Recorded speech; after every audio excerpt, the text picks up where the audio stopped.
Fala, moçada, começando mais um Esporte Guará aqui pela sua TV Guará, canal 23, hoje tudo sobre o esporte local. Boa tarde, Dejaí. Boa tarde, Fidelix, boa tarde a todos. Mais uma segunda-feira e notícia nada boa, Sampaio perde mais uma vez. Até quando nós vamos começar um programa dessa forma? Infelizmente, Sampaio Corrêa perdeu mais uma vez, né? Infelizmente. E o que nós já tínhamos falado aqui por diversas vezes, parece até que o disco já está arranhado. É sempre a mesma coisa, a turma fala Fidel. Inclusive, quero começar o programa mandando um abraço para a rapaziada que teve junto conosco ali na pracinha da Benedito Leite, né? Na feirinha. A feirinha Benedito Leite lá.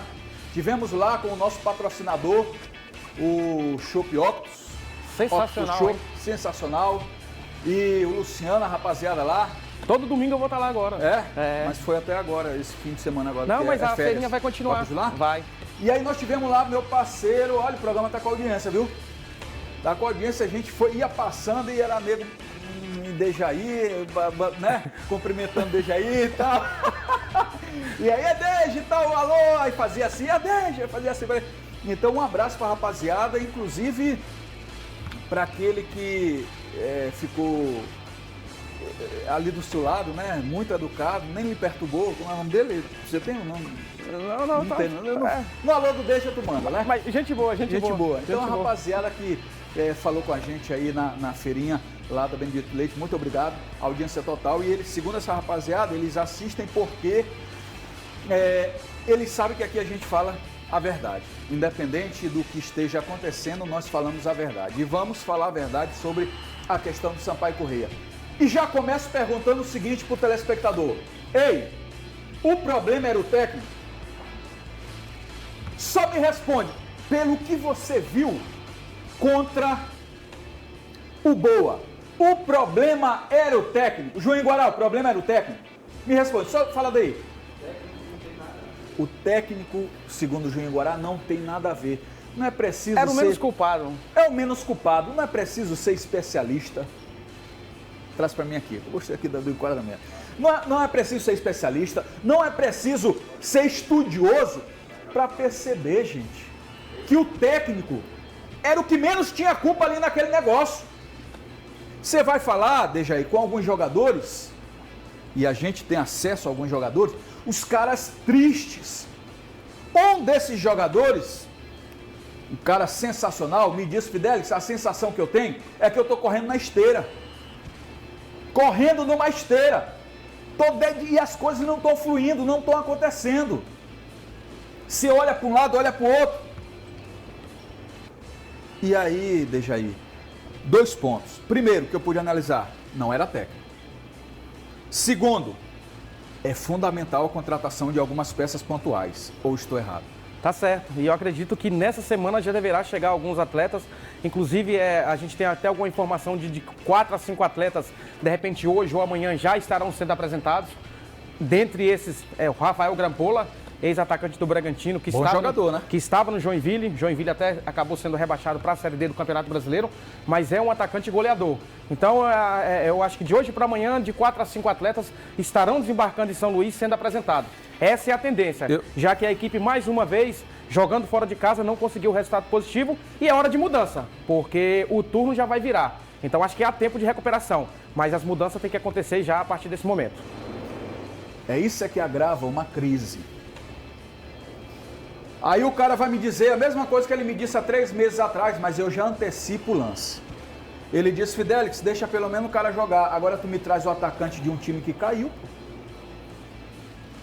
Tu me traz um atacante de um time que caiu, que foi rebaixado. Ainda não tem nada confirmado. Não tem nada confirmado. Agora, deixa aí, isso não me abre margem para o torcedor ficar desconfiado? Isso não abre margem para a gente questionar aqui no programa? Eu não digo nem imprensa, porque a imprensa está todo mundo calado aí.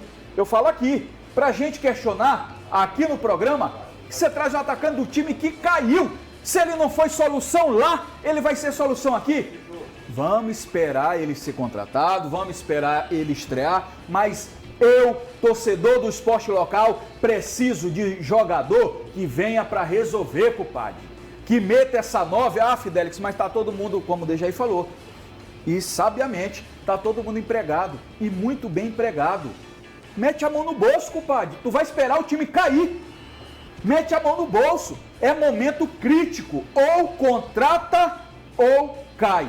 Porque o que eu vi contra o Boa, tá de brincadeira. O Boa é lanterna, pô. É lanterna. E aí eu faço a pergunta para Dejaí. Seria o momento de fazer um sacrifício a mais, Dejaí? E pelo menos 2 peças, cara, fora dessa curva que o Sampaio está acostumado, sei lá, 20 mil, 25 mil, 40 mil, seria um momento de sacrificar e tentar um meia e um 9 realmente que venha para resolver, Dejaí? Seria um momento de começar a estudar essa possibilidade? Eu acho que a tendência é essa. O treinador já até demonstrou interesse junto com a diretoria de que precisa de mais de um jogador de articulação. É um meia armador que tem uma boa chegada dentro da área, um bom poder de finalização e também um atacante que seja referência, que venha para não solucionar os problemas do gol do Sampaio, até porque o William está correspondendo. O William é um jogador muito interessante, já disse isso desde o início da temporada, o que faltava para ele era sequência e tendo sequência ele é um goleador, mas precisa muito mais do que isso.